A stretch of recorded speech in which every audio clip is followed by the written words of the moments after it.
The German soldiers stationed along the Western Front had no idea what was coming for them.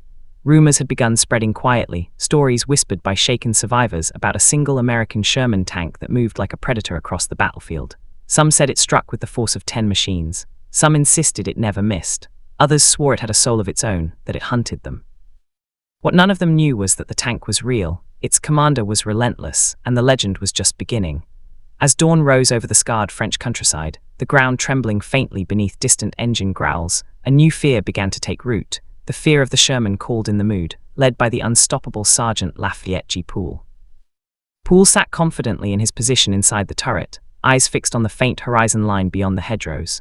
His crew had learned to read that look on his face, a mix of cold calculation and something fiercer, an instinct sharpened by dozens of engagements. To them, Poole wasn't just a commander, he was a storm given human form, a man who saw combat in a way others didn't. Where others hesitated, he pressed forward. Where others doubted, he decided.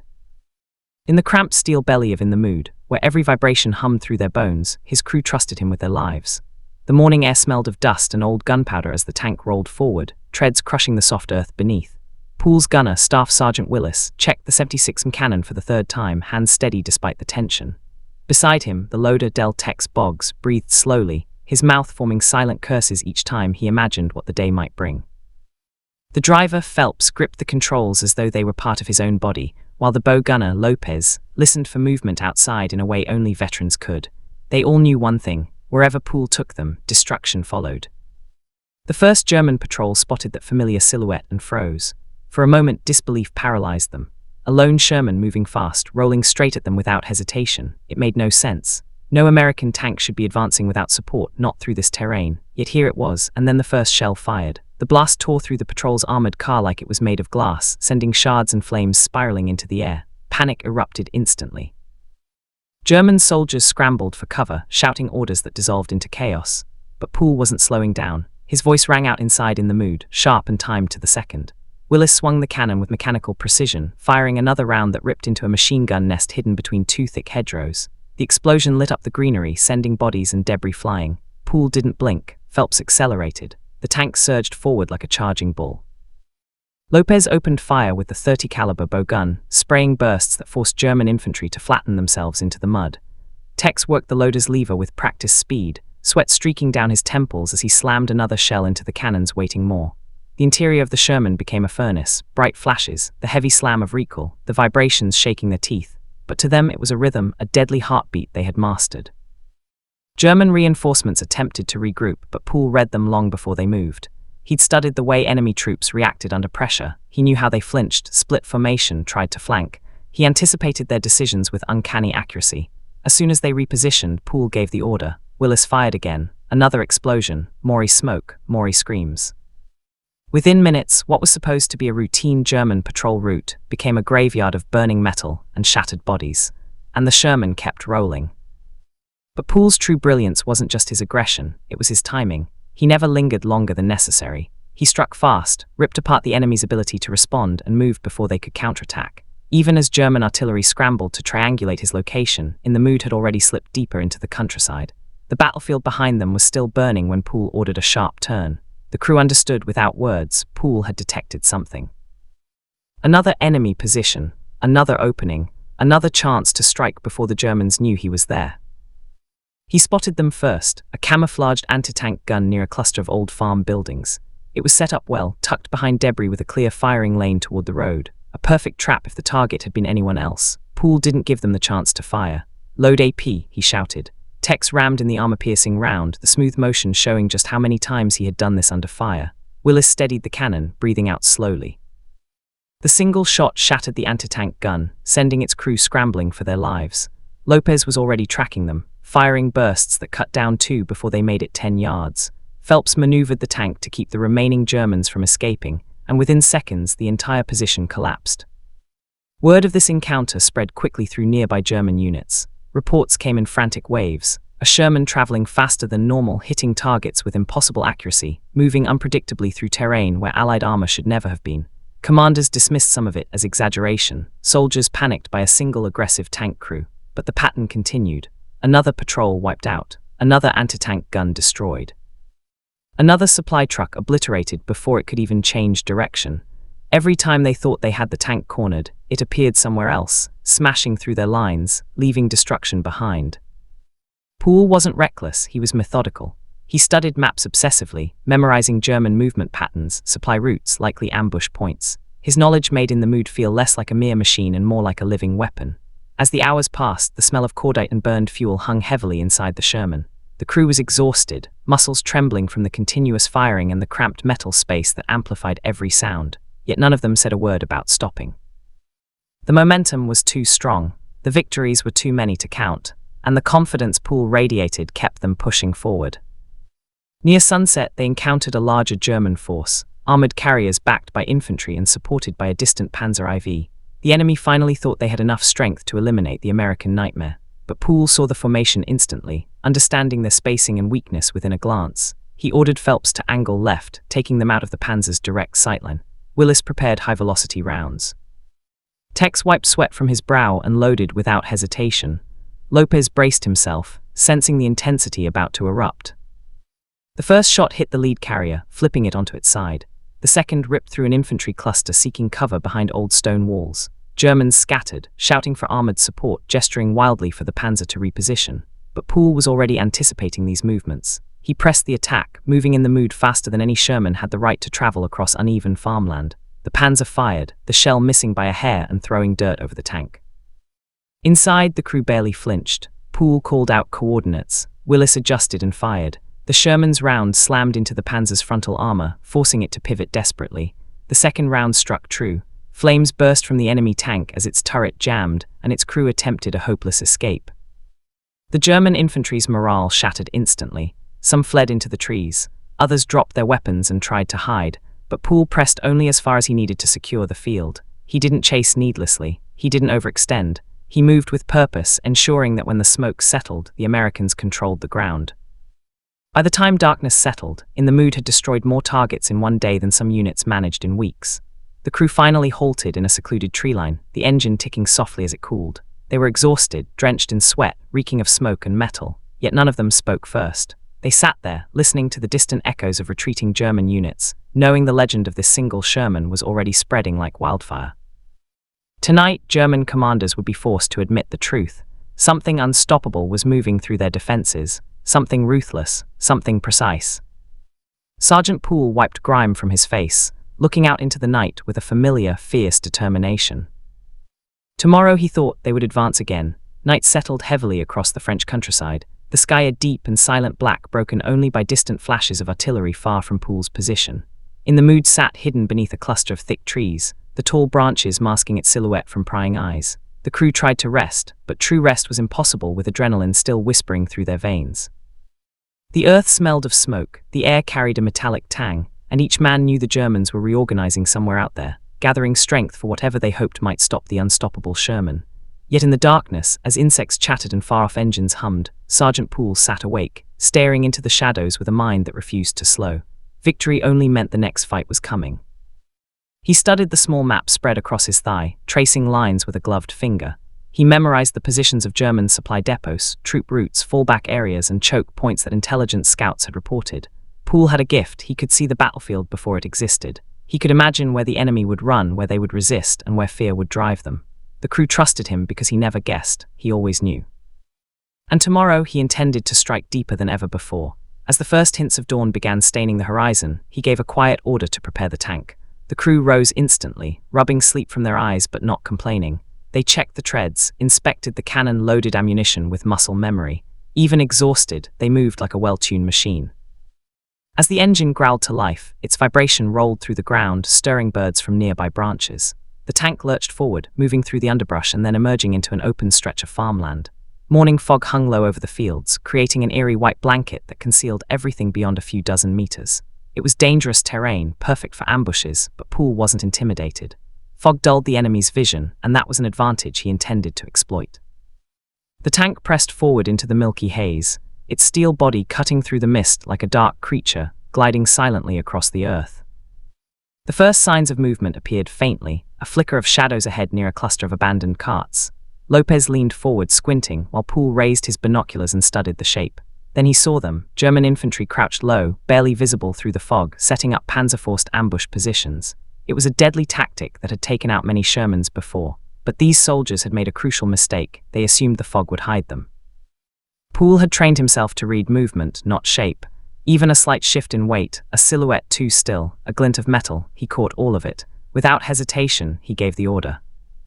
Willis swung the main gun toward the position while Tex rammed in a high-explosive round.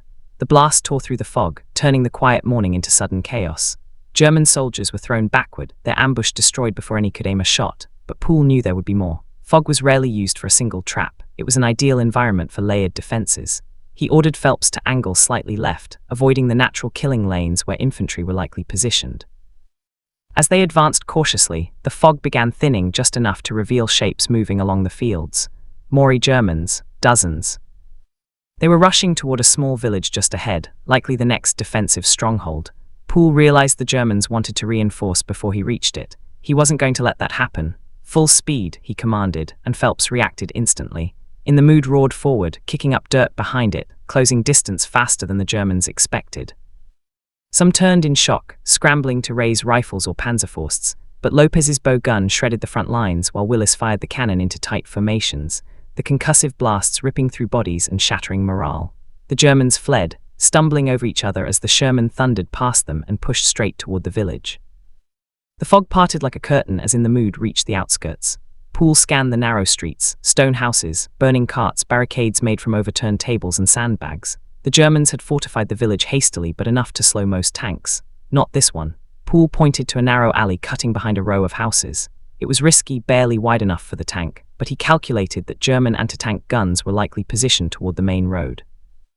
Taking the alley would let them flank those guns before they could fire.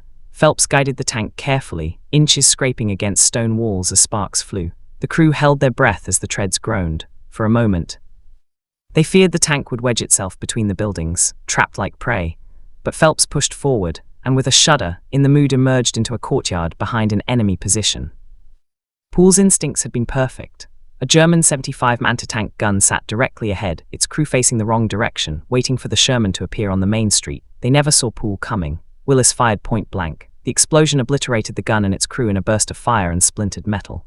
Tex muttered something under his breath, something half relief and half disbelief, but there was no time to dwell on it. German soldiers began shouting from nearby windows. Lopez fired bursts into the buildings, while Willis targeted fortified doorways, where defenders tried to regroup. The tank moved slowly, methodically, ensuring every threat was neutralized before advancing. Suddenly, a sharper sound cut through the chaos, a panzerfaust shot. The projectile struck the side of the Sherman with a violent thud, rocking the crew. But the angle had been wrong, the distance too far, the warhead failing to penetrate fully. Inside the tank, dust fell from bolts and metal shivered, but no one panicked. Poole swung the turret toward the source, spotting a German soldier ducking behind a half-collapsed shed. Willis fired instantly. The building vanished in a burst of wood and fire. The firefight continued street by street, each corner hiding new danger.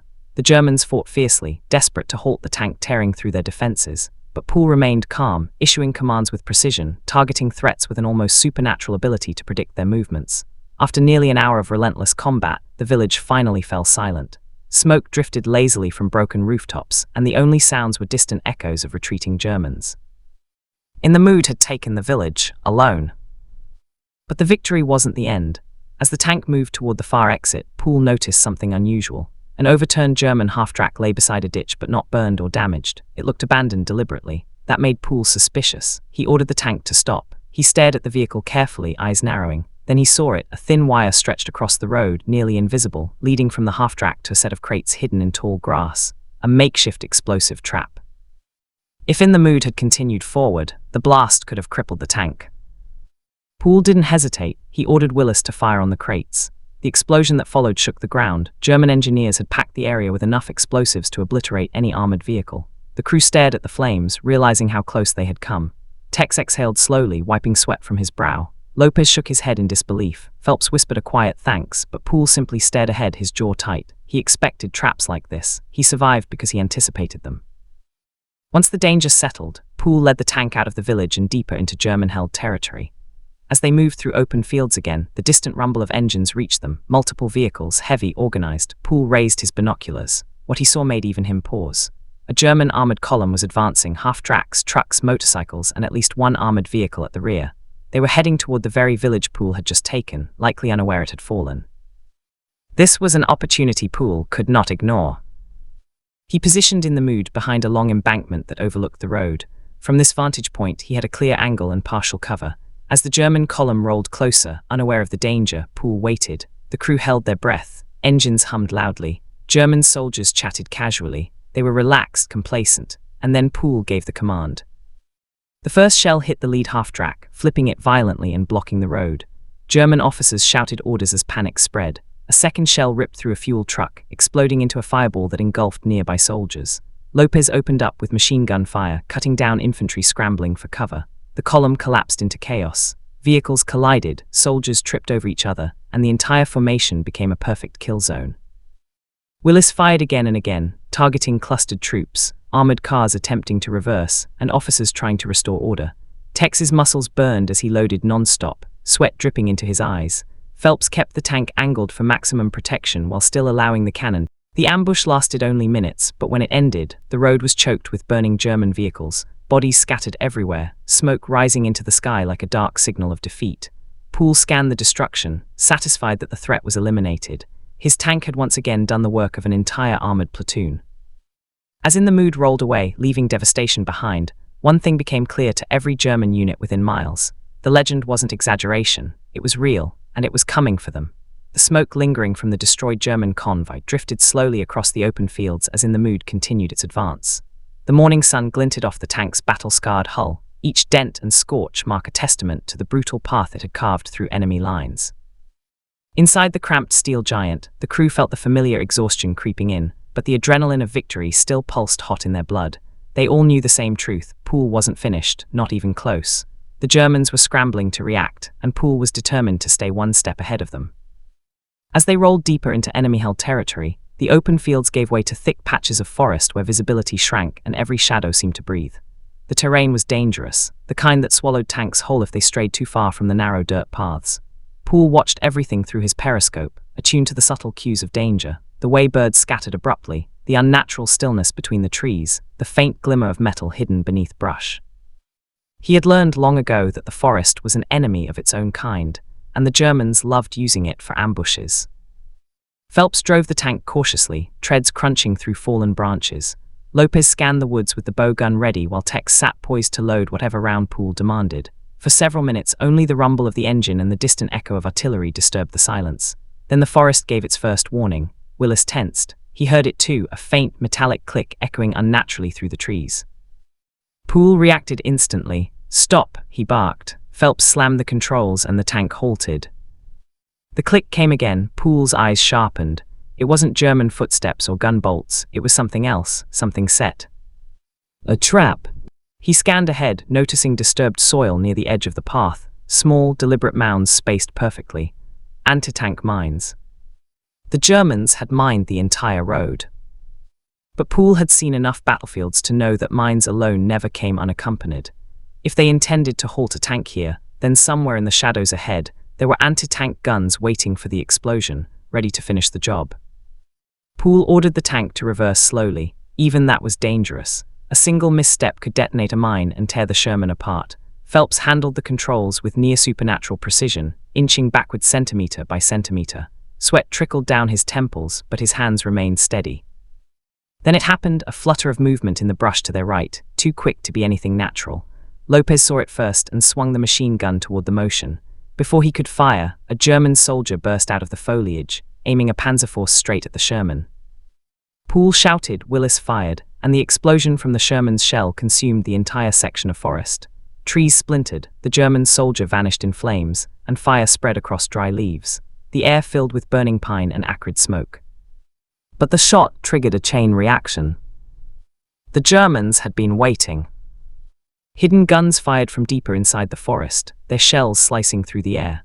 One round slammed into the ground just meters from the Sherman, throwing dirt high into the air. Another whizzed past the turret, missing by inches. Phelps shifted gears and backed up faster now, the treads digging into mud. Poole scanned desperately, searching for the gun positions. He spotted the first one partially camouflaged behind a fallen tree. He ordered Willis to fire. The cannon roared, blowing the gun apart and sending its crew scattering. Lopez's machine gun cut down 2 fleeing soldiers. But another gun fired from the opposite direction. The shell struck a tree, splitting it in half. The massive trunk crashed onto the Sherman's side with a thundering crack. The tank shuddered violently. Inside, Tex fell forward, his shoulder slamming into the loader's rack. "We are fine," he shouted, forcing himself upright. Poole gritted his teeth. He had to silence the remaining gun before they lost mobility. He scanned left, seeing the faint glow of muzzle flash behind a cluster of boulders. He didn't hesitate. "Fire," he barked. Willis fired again. The shell struck the rocks, sending fragments and smoke billowing outward. A scream echoed through the forest as the gun crew was torn apart by the blast. The forest fell silent once more, broken only by crackling flames and the tank's heavy-breathing engine. Poole knew they couldn't stay here long. The Germans would hear the firefight and send reinforcements. He needed a new route, and fast. He examined the map, tracing every contour line and elevation marker. There was a narrow service road to the north, barely used and not wide enough for large vehicles. But if In the Mood could squeeze through, it would bypass the minefield entirely and allow them to flank the German positions guarding the main road. It was a risk, but Poole thrived on calculated risks. He ordered Phelps to turn the Sherman through a tighter tree line. The tank scraped aggressively against wood and stone, leaving a trail of crushed undergrowth behind. Branches snapped off and tumbled over the turret. Inside, the crew held on as the tank rocked and clawed its way forward. As they maneuvered through the dense forest, a faint rumble reached Poole's ears, faint but unmistakable. Tank engines, multiple German armor. The reinforcements had arrived faster than expected. Poole signaled for silence. The crew listened. The engines grew louder, spreading across the forest in a fan-shaped formation. The Germans weren't blindly searching. They were hunting, sweeping methodically. If In the Mood stayed put, it would be cornered. If it moved too loudly, it would be heard. Poole made a decision. He ordered Phelps to kill the engine. The sudden silence was deafening. They sat in complete stillness, the forest around them alive with the sound of approaching enemy armor. The earth vibrated softly under the rumble of German treads. A panzer unit, probably 2, maybe 3 tanks, was moving just beyond the trees. Their silhouettes flickered between trunks, dark shapes gliding like predators. Poole watched them through the narrow slit of his periscope. The tanks were less than 100 meters away. If they spotted In the Mood, it would be a slaughter. But they didn't. After several agonizing minutes, the German armor passed, heading toward the mined road they believed the Americans would try to clear. Poole waited until the last engine faded into the distance before restarting the Sherman. The crew exhaled collectively, knowing how close they had come to disaster. Now Poole had a new plan. Instead of avoiding the German armor, he would circle behind it. Using the narrow service trail, he guided the tank through the densest part of the forest until it reached a small ridge overlooking the mined road. Below, the German tanks sat in a perfect line, engines idling, crews scanning the area. They were waiting for the Americans to take the obvious route. Poole smiled. They had no idea In the Mood was already behind them. He whispered one word. "Fire." Willis didn't hesitate. The cannon blasted the rear panzer, hitting its engine deck. Flames burst upward. German crews panicked, scrambling out of hatches. The second shot hit the tank ahead of it, splitting its turret seam and sending shrapnel across the clearing. The Germans were caught completely off guard. Lopez unleashed the machine gun, mowing down infantry who tried to swing around and return fire. Tex loaded non-stop, a frenzy of motion as Willis targeted each tank with deadly precision. The ambush transformed the forest clearing into an inferno. One by one, the German tanks fell, their armor cracking under Poole's relentless assault. Within minutes, the entire unit was destroyed. Smoke curled upward, drifting between the treetops like dark fingers. Poole didn't celebrate. He simply watched the burning wrecks and nodded. This was the price Germany paid for crossing paths with In the Mood. As the tank rolled away from the carnage, heading toward the next objective, Poole knew the Germans were learning the truth faster than their commanders could process it. The Sherman wasn't lucky. It wasn't reckless. It was unstoppable. And Germany had only just begun to understand what that meant. The forest thinned as In the Mood emerged onto a series of rolling hills that stretched toward the horizon, their grassy slopes swaying in the late afternoon breeze. Smoke from the destroyed panzer unit still drifted behind them, twisting into the sky like a ghostly reminder of Poole's fury. The crew sat in tired silence, their ears still ringing from cannon blasts, their bodies aching from the violent rocking of the tank. But despite the exhaustion, there was a current of fierce pride running through each man. They had survived another impossible fight, and not only survived, they had dominated. The Germans were beginning to understand that nothing they deployed could stop Poole. but that realization only meant they would try harder, and Poole expected exactly that. He studied his map once again. Intelligence had reported a heavily fortified German command post located several miles ahead near a small industrial town. It served as a communications hub for multiple frontline units and coordinated supply movements in the region. If Poole could hit that post, it would not only cut off German reinforcements but plunge the entire sector into confusion. But the risk was extreme. Such a command post would be guarded by anti-tank guns, infantry, armored cars, and possibly a tank platoon. Most American units would wait for artillery or air support before even approaching, but Poole wasn't most units, and he knew time was everything. The faster he struck, the less organized the Germans would be. As in the mood descended from the last hill, the small industrial town came into view. Smoke rose from chimneys, and the faint silhouettes of factories and warehouses dotted the landscape. But what caught Poole's attention were the German fortifications, sandbag nests, dugout positions, and tall radio antennas shimmering in the afternoon light. The command post was active, officers moving briskly, supply vehicles arriving, and soldiers rushing between buildings. The place was buzzing with preparation. Poole narrowed his eyes, calculating the terrain. A frontal assault would be suicide, but the town's eastern side had a series of connected drainage canals that fed into a larger ditch running behind one of the warehouses. The ground sloped slightly downward there, creating natural cover. If they approached low and used the ditch as a shield, the Germans might not detect the tank until it was already inside the perimeter. He gave the order and Phelps angled the Sherman toward the canals. The terrain grew rougher, with patches of mud and shallow water making the tank slip occasionally, but Phelps kept control. Branches snapped under the treads as the Sherman pushed through an overgrown field. The deeper they went, the less visible they became. Behind them, distant artillery thumped rhythmically, signs of other battles raging across the front. But here, Poole intended to create a battle entirely his own. The ditch finally came into sight, a deep, narrow trench running parallel to the town's rear side. Poole signaled Phelps to slow. The tank eased into the ditch, sinking partially but remaining stable. The steel beast now crawled like a shadow beneath enemy positions. Only the turret peaked above ground level. The crew could hear voices now, German soldiers shouting orders, the clatter of crates being moved, the rhythmic pounding of boots on cobblestone. They were close, dangerously close. Poole targeted a cluster of vehicles parked behind the command building, half-tracks, fuel trucks, and motorcycles. Hitting them first would cause confusion and block escape routes. "Load," he said quietly. Tex inserted the shell. Willis steadied the aim. Poole waited for the perfect moment, and when a German officer stepped forward to shout instructions to a group of soldiers, Poole whispered, "Fire." "In the mood, Rod." The shell streaked across the short distance and exploded among the vehicles. Fire erupted instantly as fuel ignited, sending a towering black plume into the air. German soldiers screamed and scattered. Panic shot through the camp like electricity. Officers shouted, trying to make sense of the sudden explosion, but their confusion only deepened as the Sherman rolled out of the ditch and straight into the center of the command post. Machine gun fire rattled the air as Lopez unleashed a stream of bullets on a squad of soldiers rushing toward cover. Willis fired at the warehouse, collapsing its entire front wall onto a group of German troopers. One soldier attempted to raise a Panzerfaust from the roof of the command building, but Poole saw him instantly. He gave a precise correction. Willis adjusted the turret, and the cannon blasted the rooftop apart, sending debris raining down. The Germans tried desperately to form defensive lines. Anti-tank teams sprinted across the courtyard, ducking behind sandbags, attempting to angle for a shot, but the tank was moving constantly, never giving them a clean angle. Phelps maneuvered like he was driving a sports car instead of a massive armored machine. The turret swung left and right, firing at any sign of movement. Lopez swept the entrances of buildings, ensuring no infantry got too close.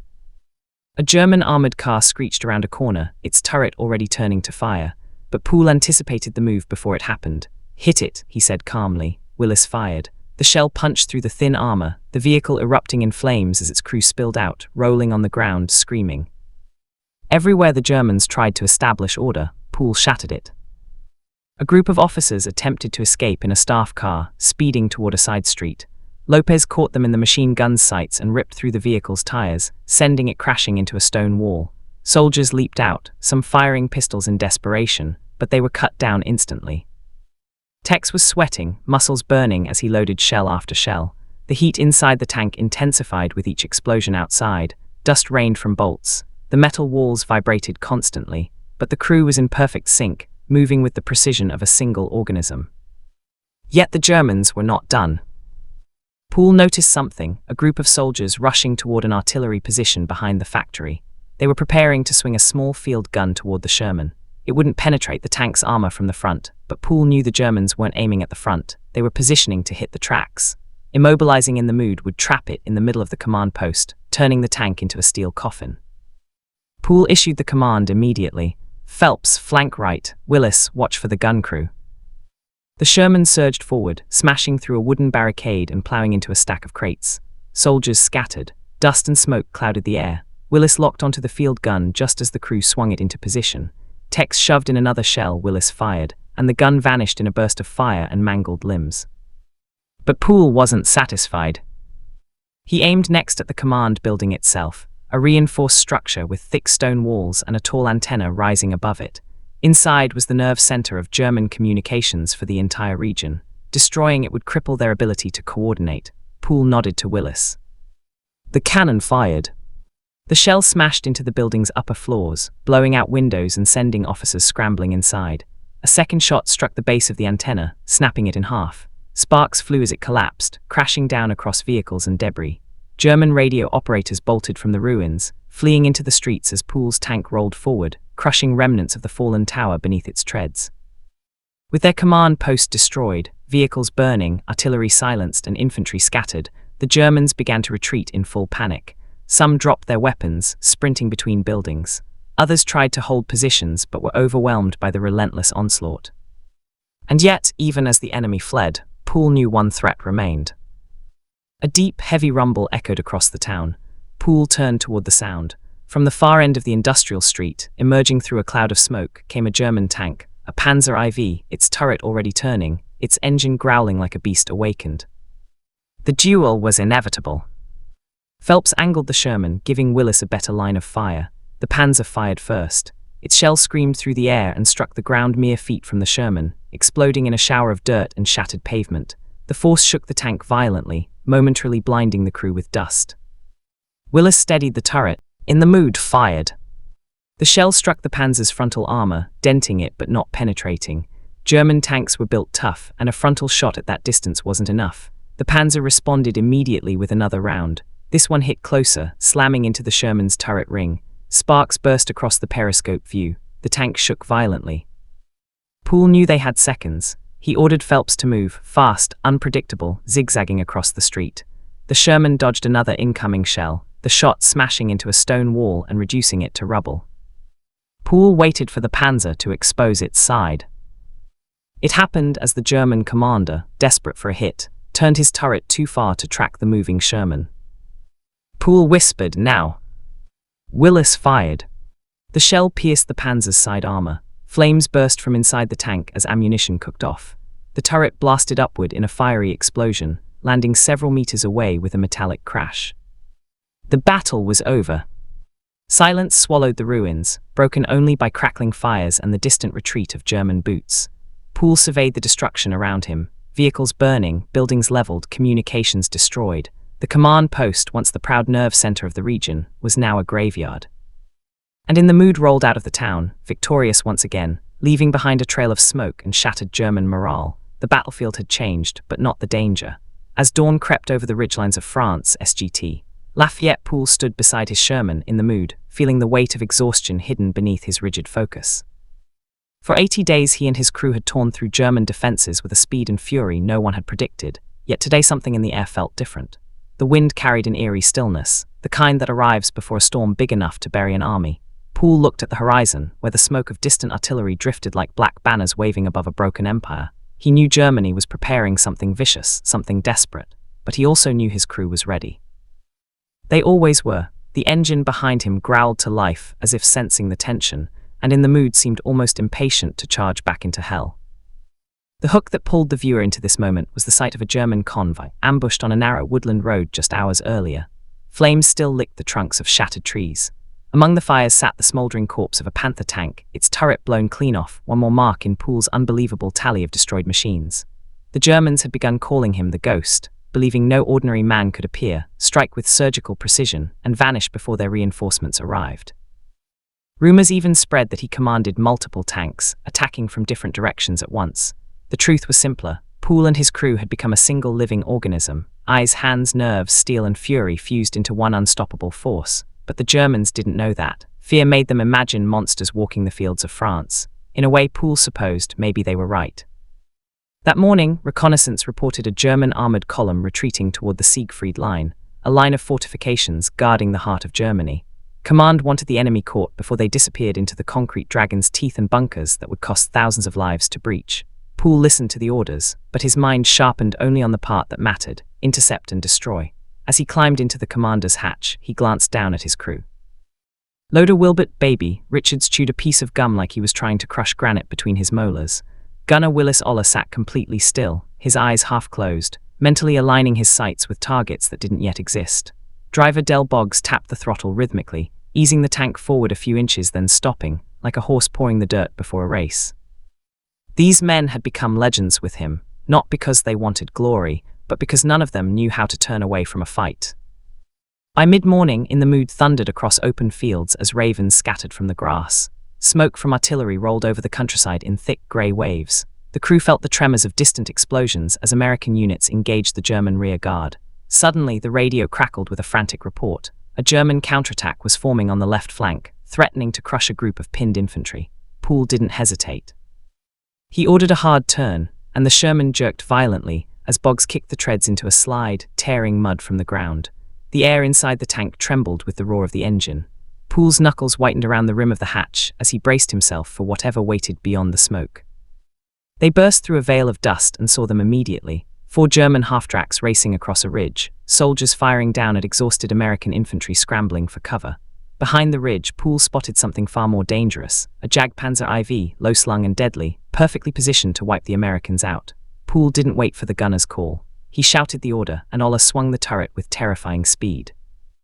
The shell slammed into the first half-track, turning it into a tumbling fireball that rolled down the hill like a burning wheel. Soldiers dove aside as metal fragments tore through the air. Richards rammed another shell into the breach, his movements so fast they blurred. Oller fired again. Another half-track vanished. The German infantry scattered, but the tank destroyer didn't flinch. It turned its gun toward In the Mood with deliberate, quiet precision. Poole felt the hairs rise on the back of his neck. This was the kind of duel that ended careers or lives. He shouted for Boggs to swing right, knowing the Jagdpanzer needed a moment to adjust its aim. That moment was all Oller needed. The gun fired, and the American shell pierced the German machine just below the gun mantlet. The explosion lifted the Jagdpanzer off its treads. When it slammed back to the earth, it was already dead. Silence settled over the ridge, except for the crackle of burning wreckage and the gasping breaths of the rescued infantry. As Poole surveyed the scene, the soldiers, muddy, shaken, and half convinced they were hallucinating, stared up at In the Mood like it was some mythical beast. One soldier shouted, "Ghost tank, they said you were a story." Poole didn't respond. He simply raised his hand in acknowledgement and signaled his crew forward. There was no time to bask in anything. War never paused for gratitude. By afternoon, the pursuit deepened into a forest choked with tangled roots and abandoned German supply carts. The woods swallowed sound, turning every creak of metal into a haunting echo. Poole ordered the tank to slow. Thick trees forced them into a single narrow trail where ambushes were not just likely, they were expected. He used binoculars to scan the shadows between the trunks. A broken branch here, a scrap of cloth there. He recognized the signs. Germans were close. The ambush came a moment later in a burst of violence. A panzer force streaked from the trees, exploding against the ground just inches from the Sherman's right tread. Boggs swore and accelerated hard as Poole ducked back into the turret. Machine gun fire erupted from both sides, the bullets rattling against the Sherman like hail on a metal roof. Richards grabbed the hull machine gun and fired without pause, sweeping the tree line with ripping bursts. Oller rotated the turret toward the flash of a second Panzerfaust. He fired. The high-explosive round detonated with brutal force, shredding the ambushers. Still more Germans emerged from the forest, desperate and filled with the suicidal resolve of men cornered by defeat. Poole ordered the tank forward at full speed. The forest floor trembled as In the Mood plowed through fallen branches and debris. German soldiers threw grenades that bounced off the hull or exploded harmlessly in the mud. The tank burst through the trees into an open clearing, and Poole's stomach tightened. Ahead, emerging like a wolf from its den, was a German Panther tank. It was fully camouflaged, its barrel already elevating toward the Sherman. Boggs didn't wait for orders. He swung the tank hard left. The Panther fired. The shot screamed past, so close it scorched paint from the Sherman's side. Poole stood half exposed in the hatch, shouting corrections as Oller tracked the Panther's turret. The forest clearing became a deadly carousel as both tanks circled, searching for the perfect shot. The Panther was faster on open ground. The Sherman was more agile. Mud sprayed in arcs behind them as the duel tightened into a spiral of desperation. Then, in a moment of bold madness, Poole ordered Boggs to break. The sudden stop threw the Panther's aim off. Ola fired. The shell hit the Panther's turret ring, jamming it. The German tank tried to rotate again, but the turret stuck halfway like a broken jaw. Ola's second shot hit the ammunition storage. The explosion ripped the turret apart from the inside. Flames burst from every hatch. Poole exhaled slowly. His heartbeat thudded in his ears. That Panther could have ended everything. As they pushed deeper toward the retreating German column, they spotted the last major obstacle, a fortified roadblock built from overturned trucks, sandbags, and anti-tank barriers. Behind it were dozens of German soldiers preparing for a last stand. Poole studied the position carefully. This wasn't just a checkpoint. It was a choke point designed to stall American armor long enough for German forces to escape into the Siegfried Line. He knew that if the enemy got away now, they would become a nightmare later. He ordered the tank forward. The Germans opened fire with everything they had: rifles, machine guns, anti-tank rifles, grenades, but Poole stayed calm. He guided his crew through the chaos with near-telepathic timing. Ola blew apart the barriers one shell at a time. Richards loaded non-stop, sweat streaming down his face. Boggs drove straight through fires and collapsing debris. The whole world shook around them as In the Mood forced its way into the fortified line, shredding resistance with machine gun bursts and cannon fire. German soldiers fled, some dropping their weapons, others fighting to the last second. The roadblock fell within minutes. By evening, the pursuit had ended. The German convoy lay in ruins across miles of countryside. Trucks smoldered. Artillery pieces lay overturned. Tanks burned with columns of smoke rising like black pillars into the sky. In the Mood sat at the center of the destruction, its hull scarred, its paint scorched, its crew exhausted, but undefeated. SGT Poole climbed out of the hatch as the last light of day faded. He knew what this meant. In 81 days, he had done the impossible. More than 250 enemy vehicles neutralized, thousands of prisoners captured, and countless American lives saved. But he also knew the war wasn't finished. Germany was cornered, but cornered enemies were the most dangerous. Poole placed a hand on the warm steel of his tank. In the Mood had become more than metal and machinery. It had become the embodiment of every desperate gamble, every narrow escape, every moment of courage his crew had lived through. The fight ahead would be even harder, but as long as this tank rolled forward, hope rolled with it. He looked toward the darkening horizon, where the lights of retreating German forces flickered like dying stars. Tomorrow they would chase them again. Night had fallen over the scarred countryside, and the stars above seemed almost indifferent to the chaos below. SGT, Lafayette Poole and his crew inside In the Mood moved silently along a narrow dirt track that cut through the remnants of bombed-out villages and shattered forests. Exhaustion weighed on them like a second skin, yet none spoke of it. Every sense was alert, every nerve thrumming with anticipation. The Germans were regrouping somewhere ahead. He could feel it. Intelligence reported that a significant mechanized column, including Tiger tanks, was moving toward a vital supply depot. If Poole didn't intercept it, the enemy would rearm and fortify, making future battles exponentially harder. His mind worked like clockwork, calculating distances, velocities, and angles of attack before the enemy even existed. The crew could feel the tension. Tex the loader wiped sweat from his brow but kept ramming shells into the breach with practiced efficiency. Willis the gunner scanned the darkness through his periscope, eyes narrowing as the faint glow of headlights emerged in the distance. Boggs the driver maneuvered the Sherman with a precision that made the tank seem alive, almost sentient. Lopez, manning the hull machine gun, kept his gaze fixed on shadows, waiting for any movement in the tree line. Poole knew his crew understood him without words. They were synchronized, a single lethal organism designed to annihilate anything in its path.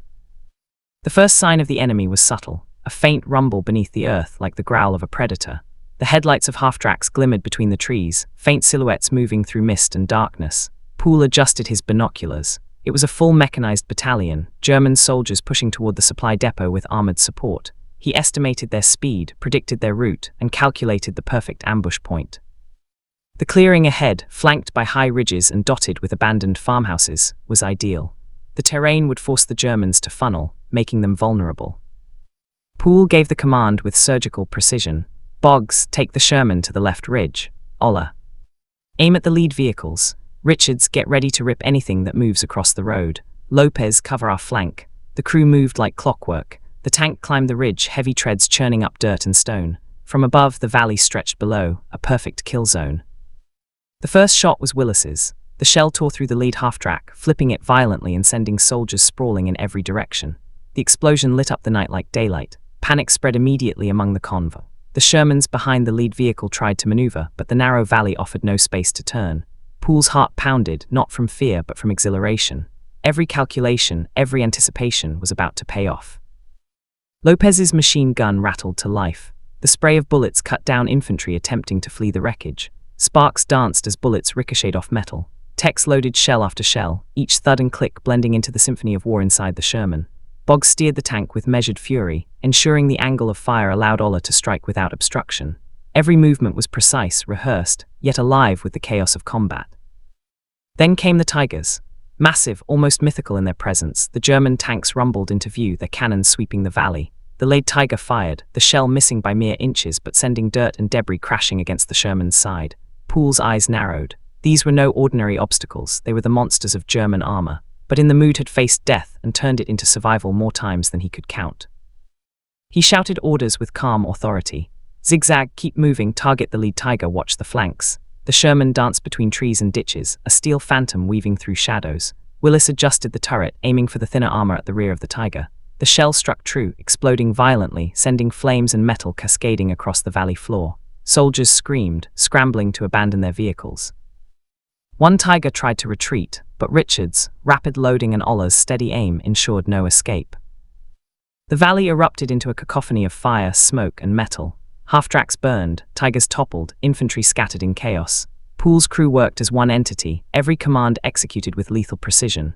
The enemy tried desperately to regroup, but their formations were already shattered. Every avenue of escape was blocked by flames or destroyed vehicles. It was a slaughter, meticulously orchestrated. Then Poole noticed the German commander attempting to rally forces atop a ruined farmhouse. Using a field radio, he was coordinating counterattacks, trying to salvage the rout. Poole's gaze sharpened. Lopez, take the roof. Willis, cover the flank. Richards, he on the radio position. The Sherman moved into position. Oller fired a high-explosive shell that struck the roof directly. The farmhouse shuddered, timbers snapping, debris tumbling. Smoke and fire consumed the structure. The commander's desperate shouts were swallowed by the roar of the tank's engines and the crackle of gunfire. As the smoke cleared, the Sherman pressed forward. German reinforcements had been decimated. Only scattered infantry remained. The crew was exhausted, yet adrenaline surged in every vein. Poole knew they couldn't pause. These remnants would regroup if allowed. He ordered pursuit, getting the tank down the valley with relentless speed. Every machine, every rifle, every vehicle that tried to flee was met with a calculated blast from the Sherman. By the time the valley fell silent, the tally of destroyed enemy vehicles and scattered troops had grown even higher.